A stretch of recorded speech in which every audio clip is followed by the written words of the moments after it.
सैयारा जिसकी डिमांड आप लोगों ने किया था, उसकी शुरुआत होती है वानी नाम के लड़की के साथ। वानी आज महेश से शादी करने आई है क्योंकि दोनों काफी टाइम से रिलेशनशिप में थे। पर थोड़ी देर बाद महेश का कॉल आता है जो कहता है वानी मुझे प्रमोशन मिल गया है और मैं तुमसे शादी नहीं कर सकता। ये सुन के वानी के होश उड़ जाते हैं। असल में महेश के पास उसके बॉस की बेटी का रिश्ता आया था और बिना वानी के बारे में सोचे उसने रिश्ते के लिए हाँ कर दिया। महेश के चले जाने के बाद वानी कम्प्लीटली टूट जाती है। वो बात तक करना बंद कर देती है, जिससे उसके मॉम डैड भी परेशान हो जाते हैं।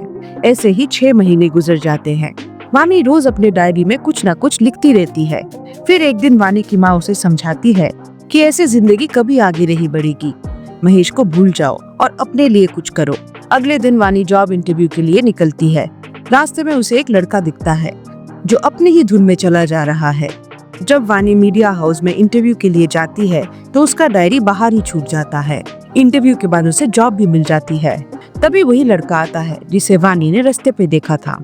उसका नाम क्रिश है। अब क्रिश उसकी डायरी रिटर्न करता है, लेकिन क्रिश ने थोड़ी डायरी पढ़ी थी जिसमें वानी की पोइट्री लिखी हुई थी। अब क्रिश पोइट्री की तारीफ करता है। उसके बाद क्रिश एक एडिटर के पास जाके उसे मारने लगता है क्योंकि उसने एक एल्बम का रिव्यू लिखा था जिसमें सिर्फ एक बैंड मेंबर की तारीफ की थी जो एक रिच आदमी का बेटा है।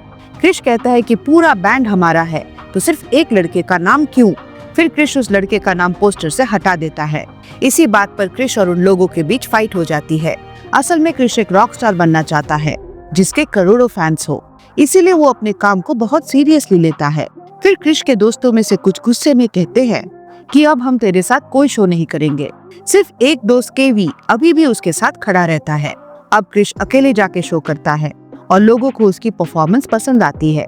केवी कहता है भाई हमारे क्रू को बर्बाद मत होने दे, लेकिन क्रिश गुस्से में कहता है मुझे किसी की जरूरत नहीं, मैं अकेले देख लूंगा। केवी कहता है कि फेमस रैपर प्रिंस का मैनेजर विनीत ने उन्हें बुलाया है। अगले दिन क्रिश विनीत से मिलता है। विनीत कहता है प्रिंस को नए स्टाइल का गाना चाहिए, क्या तुम दे पाओगे? क्रिश हाँ कहता है, लेकिन 3 शर्तें रखता है। पहला, मैं भी म्यूजिक वीडियो में रहूंगा। दूसरा, मेरा सोशल मीडिया प्रमोशन किया जाएगा। और तीसरा, मुझे रॉयल्टी चाहिए। प्रिंस शर्तें मान जाता है, लेकिन कहता है 3 दिनों में गाना चाहिए। अब केवी हैरान है कि क्रिश 3 दिनों में गाना कैसे बनाएगा। तभी क्रिश को फिर से वानी दिखती है जो प्रिंस का इंटरव्यू लेने आई है, लेकिन उसे इंटरव्यू नहीं मिलता। क्रिश उसे डायरेक्टली कहता है तुम बहुत अच्छा लिखती हो, अगर मेरे साथ गाना बनाओगी तो तुम्हें भी इंटरव्यू मिल जाएगा और मेरा सॉन्ग भी रेडी हो जाएगा। फिर क्रिश वानी के डायरी से एक पोएट्री के लाइंस उठाता है और प्रिंस को गा के सुनाता है। प्रिंस को गाना पसंद आता है, लेकिन प्रॉब्लम ये है कि वानी ने ये पोएट्री पूरी नहीं की थी।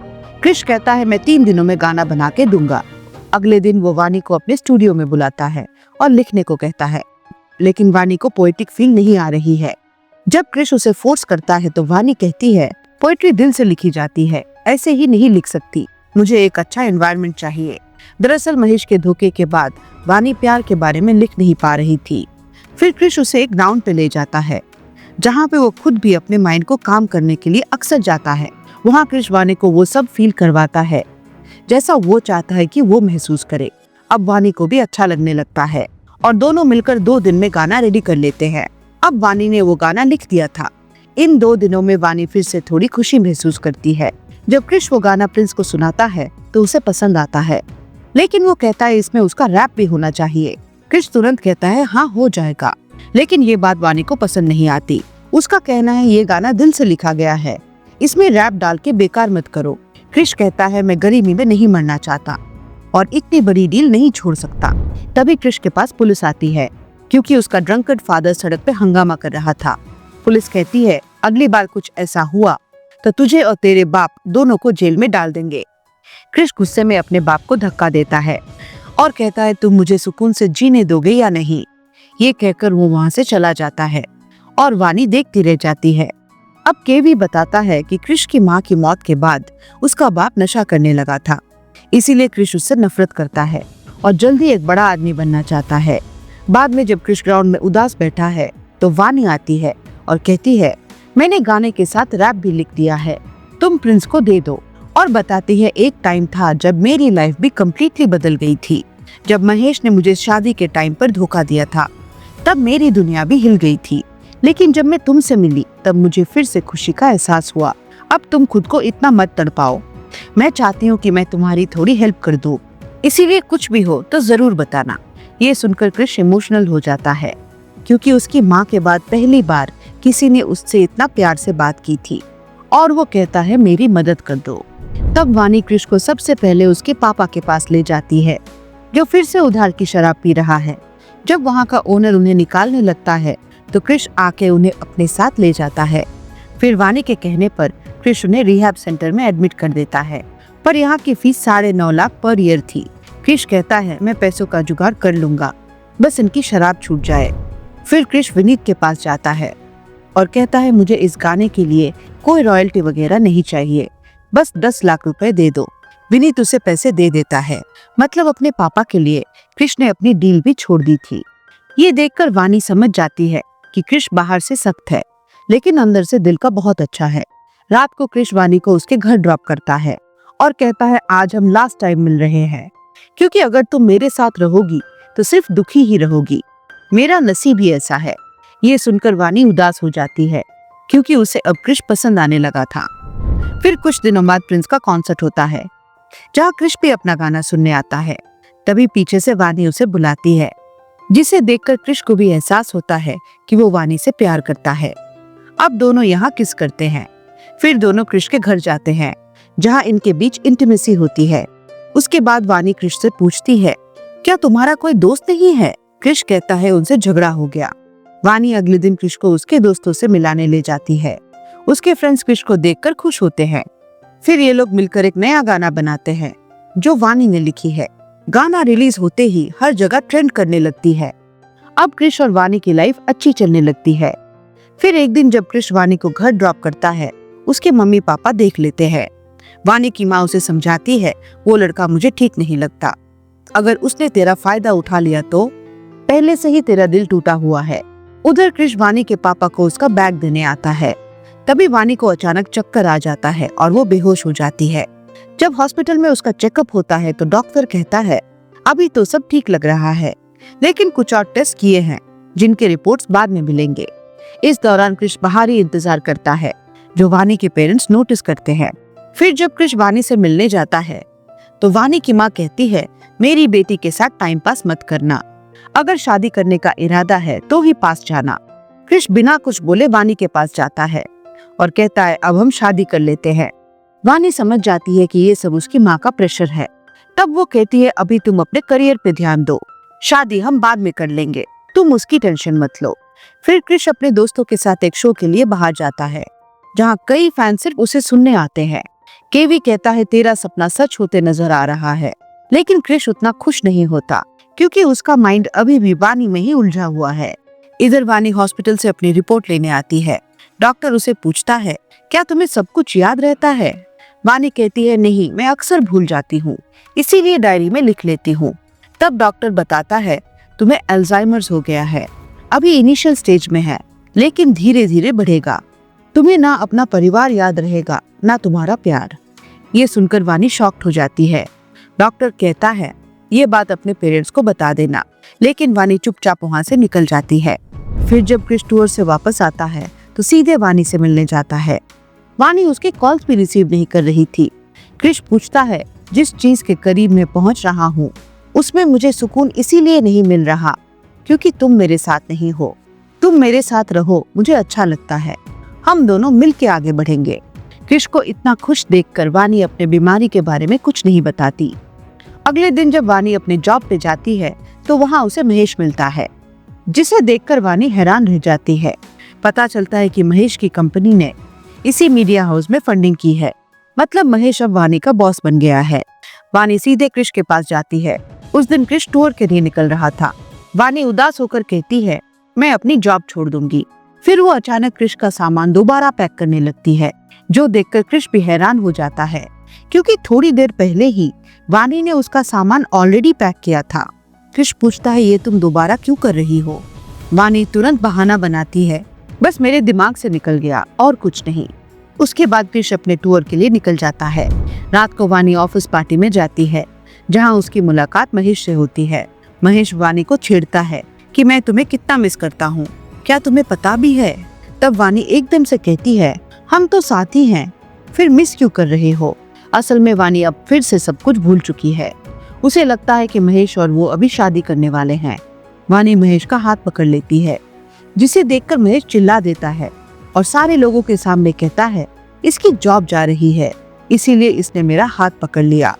ये सुन के वानी रोते हुए वहाँ से चली जाती है और अपना बैग वहीं भूल जाती है। फिर जब क्रिश वानी को कॉल करता है तो वहाँ का गार्ड वानी का फोन उठा लेता है और उसे सब कुछ बता देता है। जो सुनते ही क्रिश सब कुछ छोड़कर सीधे वानी के लिए निकल पड़ता है और उसे कोई नहीं रोक पाता।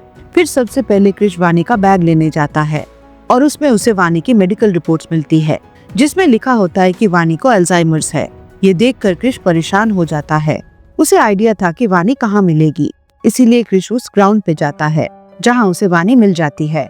तब क्रिश उसे कहता है, तुम्हारे साथ इतना सब हो रहा था तो तुमने मुझे बताया क्यों नहीं? वानी कहती है, तुम मुझसे दूर चले जाओ क्योंकि मैं सब भूल जाऊंगी और हमारा फ्यूचर कुछ नहीं है। लेकिन क्रिश कहता है, मैं तुमसे हमेशा प्यार करता रहूंगा, चाहे कुछ भी हो जाए, और हम तुम्हारा ट्रीटमेंट जरूर कराएंगे। फिर क्रिश वानी को ट्रीटमेंट के लिए ले जाता है और वानी के पेरेंट्स भी वहाँ होते हैं।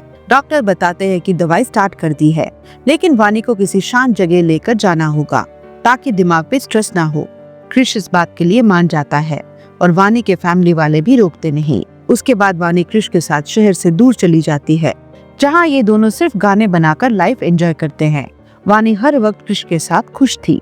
फिर एक दिन क्रिश के फ्रेंड्स का कॉल आता है, जो कहते हैं, भाई यहाँ की पब्लिक तुझे मिस कर रही है, तू वापस आ जा। लेकिन क्रिश मना कर देता है कि वानी को मेरी जरूरत है। साथ ही क्रिश केवी से कहता है, विनीत से कहना अगर कोई और गाना चाहिए तो मैं दे दूंगा, मुझे पैसे चाहिए। ये बात वानी सुन लेती है और क्रिश से कहती है, मेरे लिए अपना सपना मत छोड़ो, तुम्हें वापस जाना चाहिए। क्रिश कहता है, अगर तुम भी मेरे साथ चलो तो मैं जाऊंगा। फिर ये दोनों क्रिश के परफॉर्मेंस के लिए वापस शहर आ जाते हैं, जहाँ क्रिश जैसे ही परफॉर्म करने लगता है, महेश जो शो का स्पॉन्सर था वानी से बात करता है। वो कहता है, मुझे लगता है तुम अभी भी मुझे भूल नहीं पाई।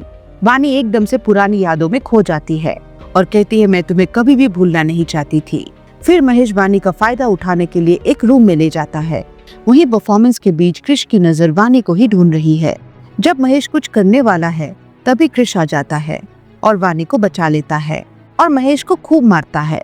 लेकिन फिर कहानी में एक ट्विस्ट आती है, जब वानी क्रिश को चाकू मार देती है और कहती है, मेरे महेश से दूर रहो। ये देखकर क्रिश समझ जाता है कि वानी अपनी यादें भूल रही है।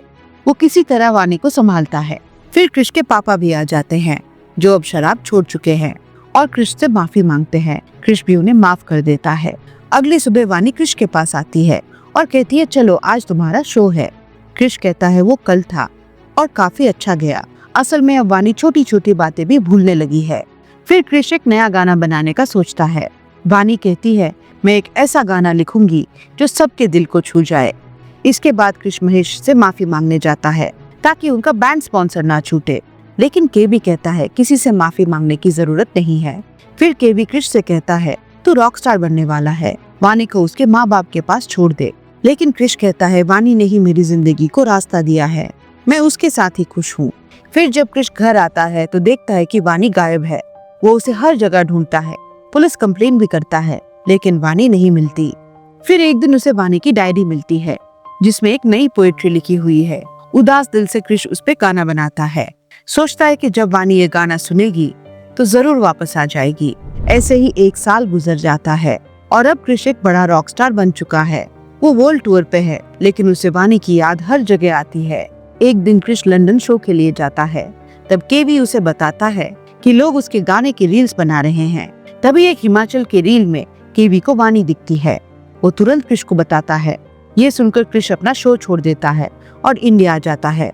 हिमाचल जाकर लोगों से वानी के बारे में पूछता है। तब उसे एक वुमेन्स आश्रम मिलता है। वहाँ एक लेडी उसे एक लेटर देती है, जिसमें वानी ने लिखा है, क्रिश मैं तुम्हें बार बार भूल जाती हूँ, लेकिन फिर सब याद आ जाता है और मुझे बुरा लगता है कि मैंने तुम्हें कितना हर्ट किया है। तुम अपना सपना सैक्रिफाइस कर रहे थे, इसीलिए मैं चली गई और मैं चाहती हूँ कि तुम बड़ा रॉक स्टार बनो। ये सुनकर क्रिश रो पड़ता है और वानी से मिलने जाता है। वो लेडी बताती है कि अब वानी को कुछ भी याद नहीं रहता। फिर क्रिश उसे अजनबी बनकर मिलता है। क्रिश की बातों से वानी को एकदम से याद आता है कि ये तो मेरा क्रिश है फिर कृष वानी को अपने साथ ले जाता है और दोनों शादी कर लेते हैं। लेकिन कृष ने अपना करियर सैक्रिफाइस नहीं किया। उसने पूरे घर में वानी के लिए बोर्ड्स लगाए जिसमें सब कुछ लिखा हुआ था ताकि वो कुछ भी ना भूले। और फिल्म की कहानी यही खत्म होती है। वीडियो अच्छा लगा तो इसे लाइक कीजिए and please consider subscribing to the channel. मिलते हैं अगले वीडियो में। नमस्कार।